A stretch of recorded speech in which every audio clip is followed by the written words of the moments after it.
NEET 2023 সালে এসেছিলো এই প্রশ্নটা আমাদের কী হবে বলো তো, এটা আমাদের কিটনে আমাদের কী দিয়েছে HCN, সায়ানোহাইড্রিন ফর্মেশন, তাই তো HCN। দেখো এইটা তুমি অপশান থেকেও টেস্ট করে বলে আমি আগে প্রোডাক্টটা বানিয়ে নিই, তারপর বলছি কী হবে। দেখো আনসারটা এই CNটা নেগেটিভ, CN এখানে নেগেটিভ, এখানে অ্যাটাক করলে এই বন্ডটাকে খুলে দিল, তাহলে একটা কী হয় আমাদের OH হয়, একটা আমাদের CN হয়, তাই তো সায়ানোহাইড্রিন রিঅ্যাকশন। তাহলে এখানে CN।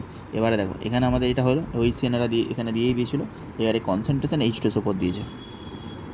আচ্ছা অ্যাসিড দিলে কী হয়, অ্যাসিড দিলে CN কী হয়, CN হয় আমাদের অ্যাসিডে পরিণত হয়।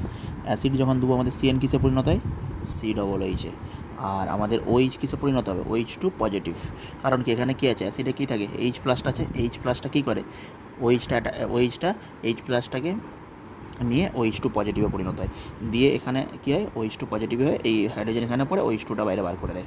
প্রথমে কী করে সবসময় OH থাকলে সেটা কি হয় প্রোটনেটেড হয়ে বেরিয়ে যায়, কনসেন্ট্রেশন অ্যাড হয়ে প্রোটনেটেড হয়ে বেরিয়ে যায়, বাস এইটাই তো আমাদের চেয়েছিল। এইটা আমাদের হয়ে এই ডবল বন্ড COOH তৈরি হবে, CNটা কী হবে COOH। এবার অপশান দেখেই তো তোমরা করে দিতে পারতে, দেখো CHO, এখানে CN সবসময় অ্যাসিডে পরিণত হবে, CHO হবে না। এখানে দেখো এটা দেখো এখানে CNটা COOH পরিণত হবে, তাহলে এইটা আমাদের হতো না। তাহলে আমাদের একটা এইটা ছিল, আমাদের এইটা ছিল, তাহলে এই দেখো OHটা কি আমাদের বেরিয়ে যায়, তাহলে OHটা যদি বেরিয়ে যায় এখানে কি ডবল বন্ড হবে। এই OHটা যদি বেরিয়ে যায় এখান থেকে, OHটাকে যদি বার করতে চাও, তাহলে OHটা যদি বার করতে চাও, এই OHটাকে যদি বার করতে চাও, তাহলে কী হবে, এই OHটা ডবল, এখানে একটা ডবল বন্ড দিয়ে এই হাইড্রোজেনটা পড়লো, OHটা বেরিয়ে গেল, হাইড্রোজেনটা পড়লো, OHটা বেরিয়ে গেলো, OHটাকে যে বার করতে চাও, হাইড্রোজেনটা পড়লো, OHটা বেরিয়ে গেল। তাহলে এখানে অপশান দিকেও টেস্ট করে বলে দিতে পারতে আমাদের অ্যান্সার হচ্ছে এটা, তার মানে অ্যান্সারে COOHটা হবেই, তাই তো।